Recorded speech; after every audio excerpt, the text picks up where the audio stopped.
Doa bersama saya baca kemudian diikuti bareng-barengnya. Bismillahirrahmanirrahim. Allahumma inni a'udzu bika min ilmin la yanfa' wa qalbin la yakhsha' wa du'ain la yusma' wa nafsin la tashba'. Amin Allahumma amin ya rabbal alamin. Ini doa langsung dari baginda Nabi Muhammad sallallahu alaihi wasallam. Ada dalam kitab Sunan An-Nasa'i di hadis yang ke-5375. Jadi subhanallah, kalau kita amalkan mudah-mudahan mustajab. Karena doa Nabi tanpa hijab. Beda dengan doa kita, ya. Bisa jadi dikabul, bisa jadi tidak, kan gitu. Nabi Muhammad doanya begini. Subhanallah. Bahkan dalam kitab ini disebutkan, "Tsumma yaqulu Allahumma inni a'udzu bika min haula'il arba'." Nabi sampai bilang, "Ya Allah, sesungguhnya aku selalu mohon kepadamu dari 4 hal ini." Minta kepada Allah perlindungan dari 4 hal ini. Yang pertama, Allahumma inni a'udzu bika min ilmin la yanfa'. Wahai Allah, aku berlindung kepadamu dari ilmu yang tidak bermanfaat. Gitu. Kenapa begitu? Karena banyak orang yang punya ilmu bukan tambah tawadu, tambah sombong. Merasa dirinya lebih hebat, lebih baik, sehingga kalau ada kelompok yang nggak beda, nggak sesuai, yang beda begitu, dia anggapnya ahlul bid'ah, dianggapnya finnar, begitu ya. Ya, nggak mau menghargai pendapat orang lain. Nah, ilmu kalau udah nggak bermanfaat kayak gitu sombong, gitu ya.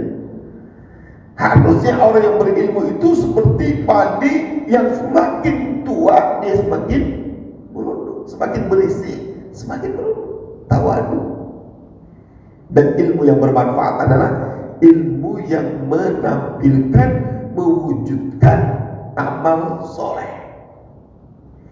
Suara saya agak sorak, memang baru pulang kemarin ibadah umroh bareng ada jamaah juga yang hadir. Apa yang kemarin bersama saya umroh, namanya Pak Bambang, ya, Junior, nggak jauh dari sini, Marskal pertama ya, Marsma. Gabung saya kemarin baru pulang malam Jumat, ya, baru sampai. Ya, suaranya masih habis-habisan gitu, masya Allah. Baik teman-teman yang dimuliakan Allah Subhanahu wa Ta'ala. Jadi yang pertama, Nabi Muhammad SAW berlindung pada Allah dari ilmu yang tidak bermanfaat. Yang kedua apa? Wa qalbin la yakhsha. Wahai Allah, aku berlindung padamu dari hati yang tidak khusyuk. Padahal kalau dibilang Nabi sholatnya paling khusyuk, tapi beliau berlindung pada Allah daripada hati yang tidak khusyuk. Kenapa begitu? Banyak orang sholat tetapi cuma sekedar menggugurkan kewajiban. Banyak orang wirid zikir cuma sekedar hobi. Kita auzubillah min dzalik. Mestinya ibadah-ibadah itu menghasilkan kekhusyuan, dilakukannya khusyuk. Yang paling menarik, dulu Al-Imam Al-Ghazali ditanya tentang khusyuk. Ya. Imam Al-Ghazali tanya balik kepada jamaah, kepada muridnya, bagaimana menurut Anda khusyuk itu? Ada yang menjawab, khusyuk itu kalau kita lagi sholat kita nggak dengar apa-apa. Oh gitu. Ada lagi yang bilang khusyuk itu kalau lagi sholat panjang bacaannya, sujudnya panjang, rukunya panjang. Nah, begitu. Macam-macam jamaah menjawab tentang khusyuk. Maka Imam Al-Ghazali bilang, kalau kamu ingin melihat orang yang khusyuk sholatnya, maka perhatikan sholatnya dari salam ke takbir. Perhatikan sholatnya dari salam ke takbir. Betul Pak? Betul ya? Hah? Dari takbir ke salam gitu ya. Sama. Maka saat itu juga diprotes tuh. Ya imam salah. Harusnya dari salam, dari takbir ke salam. Kata beliau, tidak anakku, tidak. Kalau kamu ingin melihat orang yang khusus sholatnya, perhatikan dari salam ke takbir, bukan dari takbir ke salam. Kenapa? Karena setiap hari kita sholat sehari semalam 5 waktu. Subuh, zuhur, asar, maghrib, isya, ketemu subuh lagi. Jangan perhatikan dia lagi sholatnya. Ya. Tapi bagaimana ketika dia menutup sholat subuh dengan ucapan salam, Assalamualaikum warahmatullahi, Assalamualaikum warahmatullahi, bagaimana kehidupannya sampai ketemu waktu zuhur dia takbir lagi. Kalau di antara waktu sholat ke waktu sholat yang lain dia mampu mencegah perbuatan keji dan mungkar, berarti sholatnya khusyuk. Tapi kalau dia rajin sholat tapi nggak mampu mencegah perbuatan keji dan mungkar, berarti tidak khusyuk. Begitu kata Imam Al-Ghazali. Di khusyuk itu dituntut bukan ketika sholat saja, tetapi bagaimana kita mengimplementasikan sholat dalam kehidupan kita. Bagaimana caranya? Kita kan sholat ucapin salam ke kanan ke kiri. Maknanya apa? Perhatikan orang di sekitar kita. Selamat gak dari azab Allah besok? Selamat gak nanti di akhirat? Kalau tetangga kita, saudara kita di sekitar kita ada dalam kondisi jauh dari hidayah, kita biarkan, berarti kita tidak termasuk orang yang khusyuk dalam sholat. Ajak mereka, ingatkan mereka. Karena sholat itu inna sholata tanha 'anil fahsya'i wal munkar. Ya, harus mampu mencegah perbuatan keji dan munkar. Begitu. Terus berikutnya Bismillah.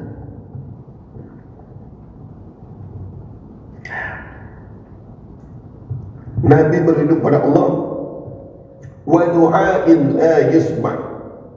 Wahai Allah, aku berlindung padamu dari doa yang gak didengar. Gak mungkin Nabi doanya gak didengar. Iya kan Pak? Ibu ya? Nabi doanya mustajab, mana mungkin tidak didengar. Tapi Nabi mohon kepada Allah dari doa yang gak didengar. Berlindung kepada Allah dari jangan sampai doanya gak didengar. Kenapa? Suatu ketika Nabi SAW ada di Mekah, di Ka'bah. Ada orang yang sedang berdoa di depan Ka'bah sampai dia menangis. Gitu ya. Kemudian Nabi SAW berkata, bersabda, doa orang ini tidak didengar Allah. Maka para sahabat bingung, ya Rasul, ini di depan Ka'bah loh. Bukankah doa di depan Ka'bah, di depan multajab adalah doa yang mustajab? Kata Nabi, iya, tapi doa orang ini tidak didengar sama Allah. Kenapa ya Rasulullah? Nabi bilang, dia datang menghadap Allah dengan pakaian yang haram, dengan makanan yang haram, dengan minuman yang haram. Dia datang menghadap Allah dengan rizki yang haram, maka doa-doanya tidak akan didengar oleh Allah. Jadi harus diperhatikan apa? Makanan minuman yang kita konsumsi harus benar-benar halal, termasuk mendapatkannya dengan cara yang halal. Maka Allah bilang, wa kulu mimma razaqakumullah halalan thayyiba, makan dan minumlah dari rezeki yang Allah berikan kepadamu yang halal dan yang baik. Gitu. Jadi pastikan makan minum kita sudah halal. Ini air mineral nih mereknya Vika. Saya baru ketemu di sini, alhamdulillah. Tapi saya lihat label halalnya ada, alhamdulillah. Halal Majelis Ulama Indonesia ada di sini. Air bening kayak gini aja harus berlabel halal. apalagi makanan yang disiap saji atau makanan kemasan, maka pastikan sudah berlabel halal kalau beli. Anak saya yang umurnya 7 tahun, 4 tahun, ya itu kalau masuk ke supermarket, dia pasti cari makan yang berlabel halal. Ini halal nih, ini halal nih, ini halal nih. Beli. Ya nggak halal, nggak dibeli. Gitu. Maksudnya nggak dihalal gimana? Nggak ada label halalnya, gitu. Jadi pastikan, karena kalau makanan-makanan atau minuman-minuman yang dijual belikan, ya sudah berlabel halal, berarti dia sudah lulus uji. Mulai dari raw material, bahan bakunya, prosesnya, sampai packagingnya, sampai distribusinya benar sesuai dengan syariat, maka dia berhak mendapatkan label halal. Begitu prosesnya panjang. Nanti yang saya di Lubang Buaya nanya ke saya, Pak Ustaz, kalau merokok boleh kan? Kalau merokok boleh nggak katanya? Ya namanya zaman saya pada merokok. Saya bilang boleh. Ya, tapi kalau saya bilang nggak boleh, tak ngaji lagi, ya kan? Saya bilang boleh nggak sholat? Pak boleh itu ngerokok. Enak juga nih. Ini baru Ustadz keren kita nih gitu. Dari dulu kita jadi Ustadz yang bisa yang bolehin merokok ya gitu. Biar enak kita di ngajinya gitu. Waduh, iya boleh. Kenapa boleh? Karena nggak ada larangannya. Emang di Quran ada dilarang rokok? Ada. Di hadis ada nggak yang dilarang rokok? Nggak ada. Betul kan Pak? Jadi boleh rokok? Boleh. Gitu ya Bu ya. Tapi saya bilang, kalau nanti beli rokok, cari yang sudah berlabel halal. Gitu ya. Cari rokok yang sudah berlabel halal. Biar doanya jangan sampai nggak didengar, kan begitu. Setuju Pak? Setuju ya, ibu-ibu ya? Jadi kalau beli rokok nanti sudah berlabel halal gitu, insya Allah jadi enak gitu ya. Doanya mudah-mudahan mustajab gitu ya. Masya Allah. Yang terakhir, wa nafsin la tasbah, kita berlindung pada Allah dari nafsu yang tidak kenyang. Ini kalau habis subuh paling enak apaan nih? Habis sholat subuh paling enak apa? Tidur. Paling nikmat, apalagi nih ada turun hujan gini, titik-titik, sedap banget ya. Tidurnya enak ya. Tapi kita pilih nih ngaji. Kenapa? Karena ngaji ini pahalanya tidak ada duanya. Sama dengan orang yang berjuang di jalan Allah. Kita ngaji di tempat ini pahalanya lebih besar daripada orang yang sholat sunnah 1000 rakaat. Ngaji, makanya saya bela-belain walaupun capek-capek dari tanah suci, suaranya udah habis-habis begini, ya Allah, saya datang.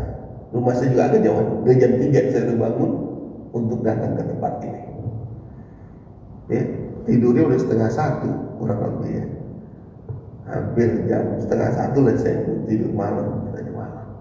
Terus, ya, kenapa? Karena kita datang mengaji itu ribuan malaikat penghuni langit dan bumi, ikan-ikan yang ada di lautan, semua beristighfar dan berselawat untuk orang yang hadir di majelis taklim. Luar biasa, pahalanya juga sangat besar. Ini luar biasa Bapak Ibu yang dimuliakan Allah SWT.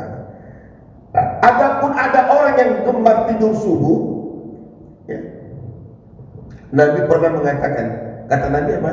Naumus subuh turithul faqah. Naumus subuh turithul faqah. Tidur subuh akan mewariskan kemelaratan, kefakiran. Ini serem banget ya. Jadi orang yang tidur subuh itu, kata Nabi, akan mewariskan kemelaratan, kefakiran.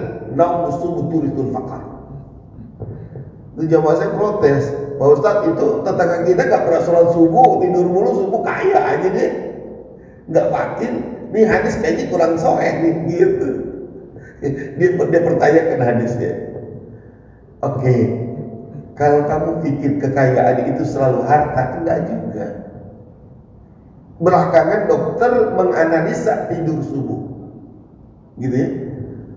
Dokter-dokter itu menganalisa orang yang tidur subuh itu mengoptimalisasi zat gula dalam tubuhnya. Artinya kalau kita tidur subuh akan produksi gula dalam tubuh makin besar. Dia akan terjangkit penyakit diabetes. Maka sebaiknya jangan tidur subuh. Gitu. Hindari tidur subuh gitu. Karena orang yang tidur subuh itu kecenderungannya gampang terkena penyakit. Kalau udah kena diabetes, kemana aja tuh, merembet kemana-mana ya. Baik, ini doa sebagai pembukaan taklim kita ya. Sedangkan tema